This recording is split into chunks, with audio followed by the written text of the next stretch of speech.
once in a while you meet someone who doesn't just teach, they transform. Someone whose classroom is beyond four walls and whose lessons go far beyond textbooks. Our guest today is one such educator. He is the principal of Sarvodaya Co-ed Vidyalaya in Rohini. Much to everyone's admiration, he has transformed a government school into a place where every child can dare to dream big. What stands out about him is not just the success of his students, but the ecosystem he has built for them. Determined to ensure that even underprivileged students can aspire to clear the IAS and IPS, he has provided them with free coaching for the competitive exams. Not just that, even to tackle with their stress, he has created many initiatives like Dil Ki Baat, Stress Buster classrooms and whatnot. Shri Avidhesh Kumar Jha, Delhi.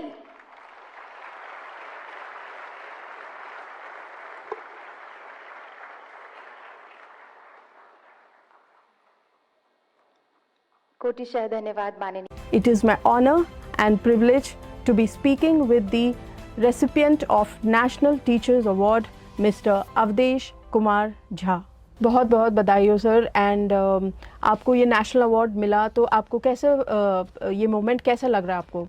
सबसे पहले thank you बधाई देने के लिए. और ये national award जो मिला है बहुत अच्छा लग रहा है. मैं और ज़्यादा एनर्जेटिक फील कर रहा हूँ. उसमें जो जर्नी हुई थी, पहले डिस्ट्रिक्ट लेवल पर सिलेक्शन, फिर स्टेट लेवल पर सिलेक्शन और उसके बाद नेशनल लेवल पर सिलेक्शन हुआ. पूरे भारत, पूरे हिंदुस्तान से 45 टीचर्स यानी 6 प्रिंसिपल और 39 टीचर्स का सिलेक्शन हुआ था. उसमें माननीय प्रधानमंत्री जी से 4 सितंबर को 90 मिनट्स का संवाद हुआ था, बातचीत हुई थी. तो वो तो he is full of energy और हमें लगा कि उन्होंने अपनी एनर्जी हमें कुछ ट्रांसमिट की है. फिर माननीय राष्ट्रपति जी ने 5 सितंबर को विज्ञान भवन में ये प्राइज़ दिया. उन्होंने मैसेज भी दिया कि जो आप काम कर रहे हो उसको थोड़ा और आगे बढ़ाओ. तो बस अवार्ड से मैं पहले ही मोटिवेटेड था और ज़्यादा एनर्जेटिक होकर के अपने स्कूल के बच्चों के पीछे लग गया हूँ कि भाई उनका कैसा भला हो. वंडरफुल. और सर आप तो कगड़िया से हैं, बिहार से हैं, और वहाँ से लेके यहाँ तक का सफ़र कैसा हुआ, दिल्ली तक, और प्रिंसिपल बन गए और इतने सारे अचीवमेंट्स, कैसे प्लानिंग हुआ आपका, कैसे ये सारा चीज़ कर लिया? मेरा जन्म बिहार के खगड़िया जिला भरतखंड गांव में हुआ था. माताजी मेरी शिक्षिका हैं तो उन्हीं के स्कूल में प्राइमरी एजुकेशन हुआ और उसके बाद मेरा एडमिशन 6th क्लास में नेतरहाट स्कूल में हुआ, जो कि मेरे लिए पैराडाइम शिफ्ट था. वहाँ बहुत कुछ बदला हुआ था और बहुत कुछ सीखने का मौका था.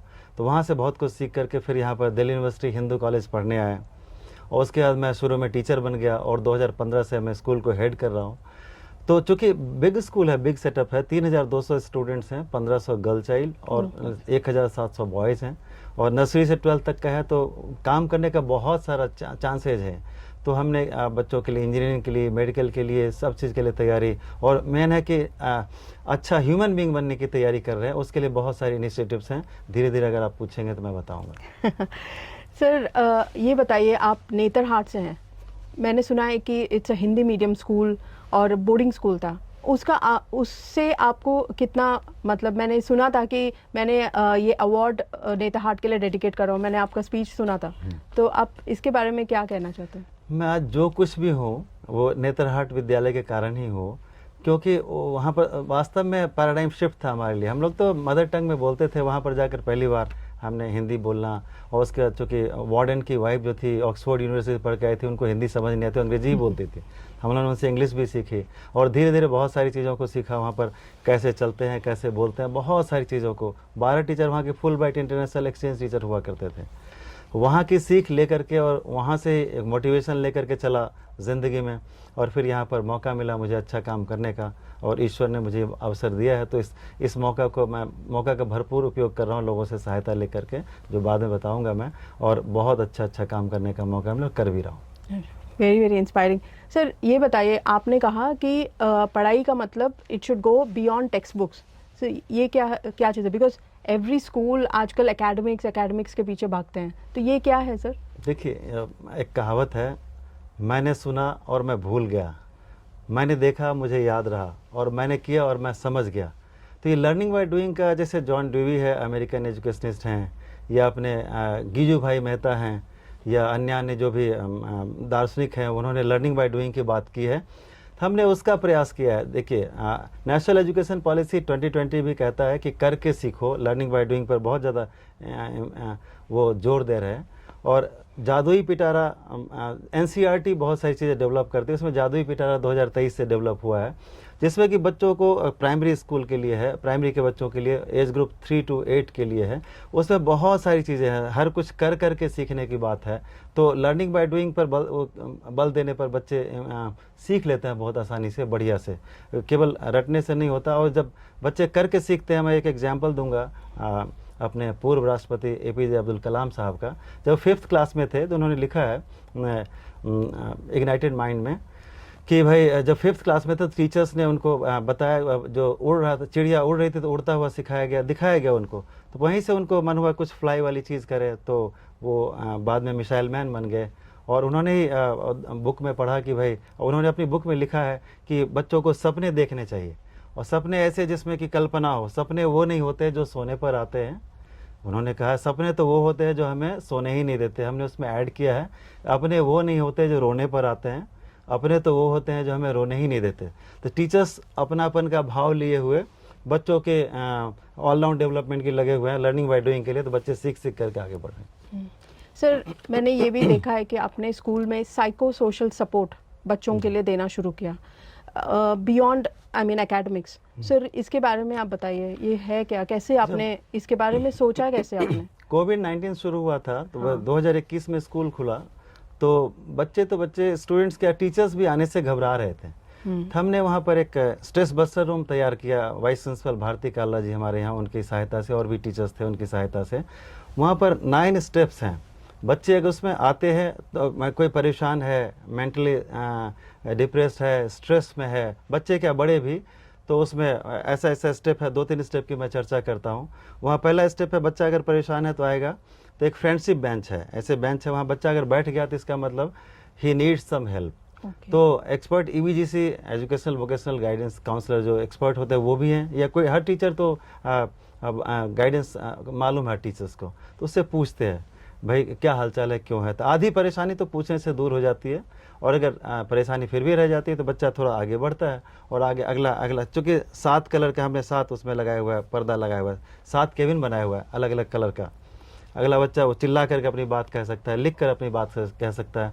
पुराने हारमोनियम वगैरह लगे हुए हैं, रखे हुए हैं, तो उस पर हाथ पैर मारता है तो बच्चा थोड़ा सा उसमें म्यूजिक की ओर बढ़ता है, या खराब भी कर दे तो गम नहीं। एक जो सब 2 इम्पॉर्टेंट स्टेप है, एक है उसमें बड़ा सा ह्यूमन साइज का मिरर है जिसमें लिखा हुआ आई एम द बेस्ट। हम लोग कहते हैं पढ़ो इसको, क्या लिखा हुआ, जोर से पढ़ो, तो बच्चा बोलता है आई एम द बेस्ट। फिर हम कहते हैं जब if you are saying yourself that I am the best, तो जब आप बेस्ट है तो परेशानी क्या हो सकती है, तो बच्चा मुस्कुराता है। नहीं फिर बबल्स वाला एक्टिविटी है, बबल्स निकलता है उसमें। तो जैसे कहते हैं बबल्स टेम्पररी है, वैसे तुम्हारी परेशानियां टेम्पररी है। तो बच्चा खुश होकर 99% तो बच्चे खुश होकर चले ही जाते हैं एक ही बार में, और नहीं तो फिर 2-3 बार में और उसको एक्सटेंसिव काउंसलिंग की जाती है और बच्चा ठीक हो जाता है। एक्सेलेंट। आई थिंक ये तो हर ऑफिस में, स्कूल में, हर जगह होना चाहिए, हर घर में होना चाहिए।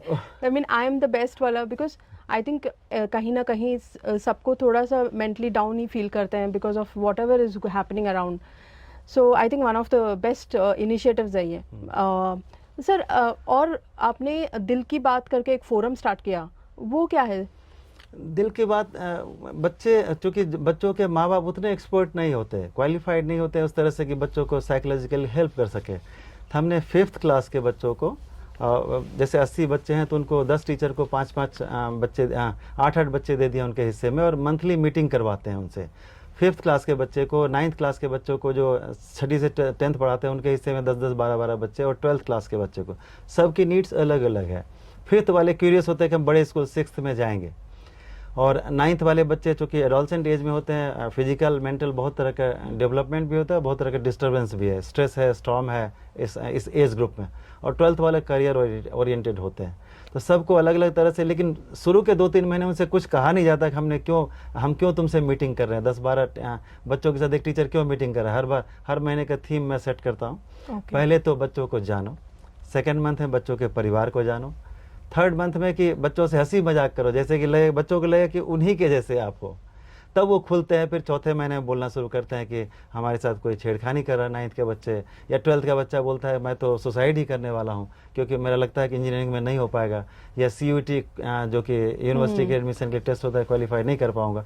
तो फिर जब बच्चे को लगता है कि हमारे जैसे हैं, हम कहते हैं ज़्यादा एक्सपर्ट बन के बात नहीं, कि उन्हीं के लेवल की बात करनी है, दोस्ती करनी है, तो दोस्ती के बाद बच्चे खुलते हैं। उसका बहुत ही पॉजिटिव रिजल्ट मिला हुआ है हमें कि बहुत सारी बच्चे ऐसी ऐसी बातें शेयर करते हैं जो कि हैरानी वाली बात है, और उसको फिर हम दूर करते हैं। खास करके कई बार लड़कियों के साथ छेड़खानी होती है, क्लोज रिश्तेदार वगैरह, तो शेयर कर देते हैं हमारे साथ।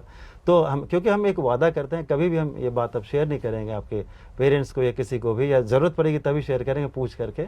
तो बच्चे खुल करके अपनी बात कहते हैं परेशानियों को, और हम हर परेशानियों को अब तक दूर करने में सफल हुए। वंडरफुल। ये जो आपने जो काउंसलिंग जो है, आई थिंक पेरेंट्स को भी चाहिए कि बच्चे के साथ कैसे डील करना है। मुझे लगता है आपको वो वाला ट्रेनिंग भी स्टार्ट कर देना चाहिए पेरेंट्स के लिए। But I was so impressed with your Shobhit reading room. ये शोभित रीडिंग रूम है क्या सर?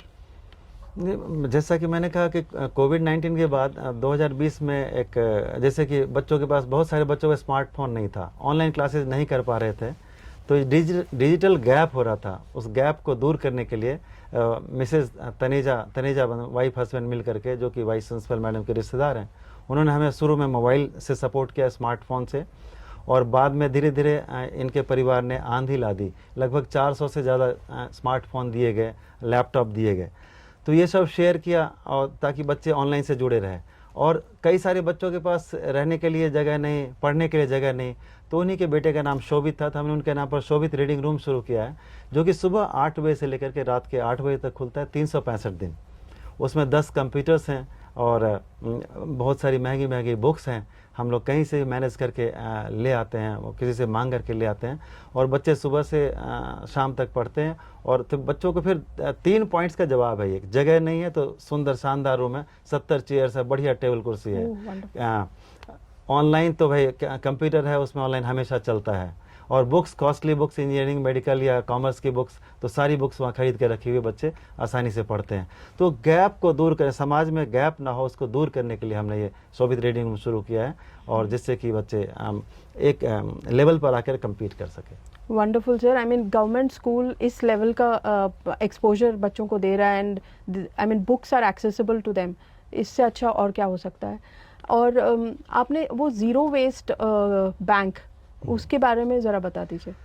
एक बिहार के रिटायर्ड कर्नल मिस्टर सहाय मिले थे हमसे 2-3 साल पहले, तो उन्होंने इन्वायरमेंट की बड़ी चिंता की। तो उनके कहने पर उन्होंने एक कियोस्क लगा दिया है, हर बच्चों का अकाउंट खुला हुआ है। बच्चे अपना प्लास्टिक वेस्ट जो भी है, घर का बोतल वगैरह, पुरानी बोतल या न्यूज़पेपर्स, अपना रजिस्टर जो भी यूज्ड हो जाता है, उसको ला करके यहाँ जमा करते हैं। हर बच्चे का अकाउंट खुला हुआ है। रिवार्ड पॉइंट है, 1 किलो पर ये प्राइज़ मिलेगा, 2 किलो पर। तो बच्चे न केवल अपने घर का बल्कि आस पड़ोस का भी, रास्ते का भी प्लास्टिक बोतल वगैरह उठा करके वहाँ पर ले आते हैं, और फिर वो रिसाइकिल होने के लिए चला जाता है। तो इससे इन्वायरमेंट को कहीं ना कहीं थोड़ा सा कंट्रीब्यूशन मिलता है, टीचर्स भी। और हमने अब शुरू किया है कि जो आसपास के जो पेरेंट्स, न केवल पेरेंट्स बल्कि आस पड़ोस के जो भी सोसाइटी के मेंबर्स हैं, उनको जागरूक करके, उनको बुला करके मीटिंग ली थी अभी हमने कुछ दिनों पहले, कि भाई देखो ऐसे ऐसे करने से इन्वायरमेंट को फ़ायदा पहुँचेगा। केवल चिल्लाने से नहीं होगा कि सरकार ने ये नहीं किया, वो नहीं किया। हमें भी प्रयास करना पड़ेगा, समाज को जोड़ करके। हमने उसमें वेस्ट मटेरियल को रिसाइकलिंग के लिए भेजने का प्रयास करवाया है, और बच्चे को जागरूक करने का प्रयास किया, जिससे कि इन्वायरमेंट फ्रेंडली हो जाए और बच्चे पर्यावरण में कुछ न कुछ अपना योगदान दे सके। Wonderful sir, wonderful. I mean sir, इतना मतलब touching upon everything, even environment के बारे में एक्सपोजर देना, इट्स रियली वेरी नाइस। आपके बारे में आपने बोला है कि IAS IPS का कोचिंग, कॉम्पिटिटिव एग्जाम्स के कोचिंग, वो सब फ्री में आप करा रहे हैं, जो I don't think so any other school has indulged in these kind of things. Sir, can you just tell us about that? एक बार एक बच्चा बड़ा टैलेंटेड था, उसको कोचिंग इंस्टीट्यूट में एडमिशन कराने गए, तो उन्होंने डिस्काउंट 1 का तो दिया, लेकिन फिर बाद में हमें लगा कि ज़रूरत है। हमने फिजिक्स वाला प्राइवेट लिमिटेड के ऑनर अलख पांडे जी से मुलाकात की, उनसे रिक्वेस्ट किया। उन्होंने हमारे स्कूल में 1 करोड़ रुपये से ज़्यादा का इन्वेस्टमेंट किया है यहाँ पर, और मेडिकल इंजीनियरिंग की पढ़ाई वो फ्री ऑफ कॉस्ट यहाँ पर करवा रहे हैं। ऑनलाइन क्लासेस देते हैं और डाउट क्लासेस भी हैं। फिर हमने, चूँकि लोभ का अंत नहीं है, हमने दोबारा उनसे संपर्क किया कि बच्चे सीधे 11th में पहुंचते हैं तो फिर उतने ट्रेंड नहीं होते, तो उन्होंने और 5 स्मार्ट रूम बनाया हमारा, जो कि 8th क्लास, 9th के 2 सेक्शन, 10th के 2 सेक्शन, इस तरह से। तो बच्चे स्मार्ट क्लास में उस अप टू डेट होकर के और आउटर वर्ल्ड में compete करने के लिए तैयार रहते हैं। तो उस तरह की तैयारी करवा रहे। IAS की तैयारी नहीं करवा रहे हम लोग, उसकी मेडिकल की, इंजीनियरिंग की या CUET, इन सब की तैयारी। एक पारस इंस्टीट्यूट से हमने भी संपर्क किया है और वो हमारे लिए CA फाउंडेशन की तैयारी या CA की तैयारी करवाते हैं। हर साल 4-5 बच्चे हमारे जो कि 12th वाले बच्चे हैं, वो 12th एग्जाम देने वाले जस्ट, वो CA फाउंडेशन कोर्स क्वालिफाई करते हैं हर साल 4-5 बच्चे। सर ये बताइए, इतना सारा चीज़ आप ऑर्गेनाइज कर रहे हैं, कोई भी चैलेंजेस आपको आए या कोई भी प्रॉब्लम्स फेस करना पड़ा इतना अरेंजमेंट करने के लिए? आंधियों के बीच जो दिया जलता हुआ मिल जाएगा, उससे पूछना तो मेरा पता मिल जाएगा। मैं कभी घबराता नहीं। जैसे कि जूनियर साइंस लैब है, एक हमने शुरू किया, अगस्त्या फाउंडेशन के मालिक ने junior science lab, world class lab, मतलब वर्ल्ड क्लास लैब है। उसमें 20 लाख रुपए से ज़्यादा का सामान है, इंस्ट्रक्टर है। उसमें बच्चे लर्निंग बाय डूइंग से सीखते हैं। 6 to 10th क्लास के बच्चों को वहाँ इंस्ट्रक्टर भी उन्होंने दिया हुआ है। तो वो किया, उसको लगाने में शुरू में तैयारी, जो इस्टेब्लिश करना था लैब, उसके परमिशन में प्रॉब्लम हो रहा था, हमने लगवा दिया। तो जैसे कि जो कुछ भी हम चैलेंज को लेते हैं और चैलेंज से बिना घबराए हुए, असफलता मिलती है कभी कभी, लेकिन हमेशा प्रयास करते रहते हैं और कभी न कभी हम जो चाहते हैं वो हो जाता है। लोग मदद करने के लिए तैयार हो जाते हैं, क्योंकि अब तो खैर माननीय प्रधानमंत्री जी ने 2021 से विद्यांजलि पोर्टल शुरू किया है। तो विद्यांजलि में अब बहुत सुविधा होगी। सितंबर 2021 से हम किसी से भी कोई मदद ले सकते हैं, अपने एलुमनी से, और जो आस पड़ोस के जो एफ्लुएंट लोग हैं, एजुकेशनिस्ट हैं, कोई हमारा कोई कमरा ठीक करना चाहे, कोई कूलर दे रहे हैं, कोई पंखा दे रहे हैं, कोई हर तरह की सहायता हम ले सकते हैं। Now we are free. तो अब जो है ये प्रॉब्लम दूर हो गई है कि हम किसी से कोई मदद लेते हैं। पहले थोड़ी दिक्कत होती थी, लेकिन अब 2021 से ये प्रॉब्लम दूर हो गई है। विद्यांजलि प्रोग्राम जो भारत सरकार के शिक्षा मंत्रालय द्वारा माननीय प्रधानमंत्री जी के निर्देशन में शुरू हुआ है। सर इतना सारा चीज़ हो चुका है, इतने सारे स्टूडेंट्स हैं आपके पास, थाउजेंड्स, एंड ऐसा कोई मेमोरेबल इंस्टेंस आपके साथ हुआ है, या कोई बच्चा के बारे में या कुछ भी? बहुत सारी बातें हैं। जैसे स्ट्रेस बस्टर रूम, एक लड़की थी 9th क्लास की, उसके मामा की डेथ हो गई थी। वो लड़की भी हमारे लिए मोटिवेशन का काम उस लड़की ने भी किया। इसके कारण से कुछ तो ऐसी जगह बनाई जानी चाहिए। तो स्ट्रेस बस्टर रूम के लिए एक कैटलिस्ट का काम उस लड़की ने भी किया। या एक लड़का प्रेम है, वो अभी उसमें मैक्स शालीमार बाग में लग गया है।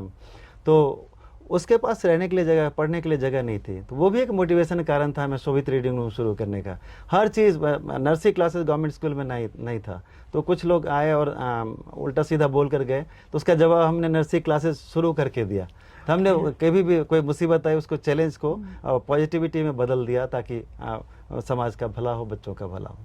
Very good sir, excellent sir. हमारे बहुत सारे प्रवासी भारतीय बाहर से हमें देख रहे हैं और आपको देख रहे हैं, और बहुत उनको प्रेरणा मिली होगी उससे, और आगे भी और बहुत सारा काम करने वाले। कोई आगे आपका क्या प्लान है? अब इस you have achieved what you wanted, और इज देयर एनीथिंग एल्स कि कोई चीज़ बचा है कि आपको करना है? देखिए, रॉबर्ट फ्रॉस्ट ने एक कविता कही है कि woods are lovely dark and deep, but I have promises to keep, miles to go before I sleep, miles to go before I sleep. अभी तो एक शुरुआत है, अभी तो एक एक्सपोजर मिला है, शुरुआत है।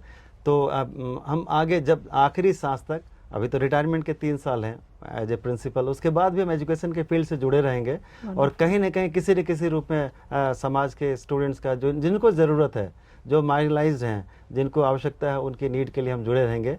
प्रवासी भारतीय से भी हम लोग एक अपील करते हैं, 2 बातें। एक तो ये कि जब कभी हमारे माननीय प्रधानमंत्री जी कोई डिग्निटरी जाते हैं तो आप लोग बहुत बढ़िया से स्वागत करते हैं, ट्रेडिशनल वे में स्वागत करते हैं। तो हम लोग उस वीडियो को ज़रूर देखते हैं और आप लोगों को देख करके हम लोग बहुत खुश होते हैं किस तरह से आप वहाँ पर भी अब हमारी जैसे कोई हर तरह के डांस परफॉर्म करते हैं, आप म्यूजिक परफॉर्म करते हैं, किस तरह से आप लोग जुड़े हुए हैं, तो अपने रूट से जुड़े हुए हैं। तो असली जो दिल से आनंद है ना, वो रूट से जुड़ने में ही है। आर्टिफिशियल चीज़ें कितनी भी हो जाएं, लेकिन जो नेचुरल चीज़ें हैं, तो आप भारतीयता को नहीं भूलें, भारत को ना भूलें। कभी आप आएँ और अगर आपको लगता है कि आपको ईश्वर ने दिया है, तो आप हमारे इस तरह के भारत में स्कूल को या जिस किसी चीज़ को आप मदद करना चाहते हैं, अवश्य मदद करें। हम आपसे जुड़े हुए हैं, आप भी हमारे भारत से जुड़े हुए हैं और जुड़े रहें। Wonderful sir. Sir as a principal आपने इतना सारा चीज़ टैकल कर लिया, इतने सारे इनिशिएटिव्स, और आप बोल रहे हैं कि अभी भी रुकना रही हैं। तो स्टूडेंट्स को अगर सक्सेसफुल होना, इतने सारे स्टूडेंट्स के साथ डील कर चुके हैं, तो आपको क्या लगता है कि सक्सेस होने के लिए इज देयर एनी सीक्रेट? हाँ, सीक्रेट तो एक ही सीक्रेट है सक्सेस होने का, कि भाई हार्ड लेबर, हार्ड लेबर और लगे रहना है, असफलता से घबराना नहीं है। ऐसा नहीं कि एक बार में शुरू हो गया। हमने भी अलग पांडे जी को 4 बार रिक्वेस्ट किया तब बात बनी, या और भी कोई काम। हमने एक और हार्ट टू हार्ट लॉन्च शुरू किया है, जो बड़े बच्चों के लिए खास करके है, हार्ट टू हार्ट लाउंज। हाँ जी, हार्ट टू हार्ट लाउंज। उसमें क्या है कि बच्चे को ट्रेन, जैसे कि डॉक्टर्स हैं या इंजीनियर्स हैं, इस तरह के लोग आकर के ट्रेनिंग देते हैं कि how to manage your time, how to manage your stress, and how to win, how to achieve your target, how to achieve your goal. उससे बड़ी मदद मिल रही है। बहुत सुंदर शानदार कमरा है। और तो इन सब बातों से वो अपनी सक्सेस स्टोरी सुनाते हैं, और जो सक्सेस जहाँ नहीं हुए थे वो भी बताते हैं। तो हम बच्चों को फिर अपने हिसाब से अनुवाद करते हैं। अभी मुझे 14 जुलाई को जी.के. पिल्लई साहब, जो कि होम सेक्रेटरी थे पहले 2009-2011, और अजय कुमार जी, श्री अजय कुमार जी, जो कि यूपीएससी के चेयरमैन, सबसे मिलने का मौका मिला आर्ट एग्जीबिशन में। तो मैंने उनसे पूछा कि भाई आपकी सफलता का राज क्या है। सबने यही कहा, हार्ड लेबर, हार्ड लेबर। मुझे पता था हार्ड लेबर, लेकिन उनके मुंह से सुन करके अगले दिन मैंने अपने स्टूडेंट्स को असेंबली में टारगेट करके कहा कि देखो इतने बड़े बड़े लोग हैं, जो कोई व्यक्ति मिलता है, हर कोई एक ही बात कहता है कि सक्सेस तो केवल हार्ड लेबर से होगा। चाहे कोई भी, चाहे किसी भी पोस्ट पर जाना है तो आपको हार्ड लेबर करना पड़ेगा, सफलता तो अवश्य मिलेगी। अब ऐसा है कि घबराने की जरूरत नहीं। हो सकता है कि एक दिन में ना मिले, एक महीने में, एक साल में ना मिले, अगले साल, 6 महीने, 2 साल, टाइम पीरियड ज़्यादा हो सकता है, लेकिन सक्सेस तो मिल के रहेगी। Wonderful, sir. And that's how leaders are born. Miles to go before I sleep. This is how leaders are born. So रुकना नहीं है इनको। Thank you so much sir, आप आए स्टूडियो और इतना अच्छा अपने एजुकेशनल इनिशिएटिव्स के बारे में बात किया। बहुत बहुत बधाई हो फिर से आपको हमारी प्रवासी संवाद की तरफ से। Thank you so much. Thank you, thank you. So that was one inspiring story, and if you want more such stories and you want to get inspiration and more such exposure to more and more such initiatives, please follow us and subscribe to our channel, and do connect with us. Or if you want to connect with any of our personalities, please do write to us on www.pravasisamvad.com.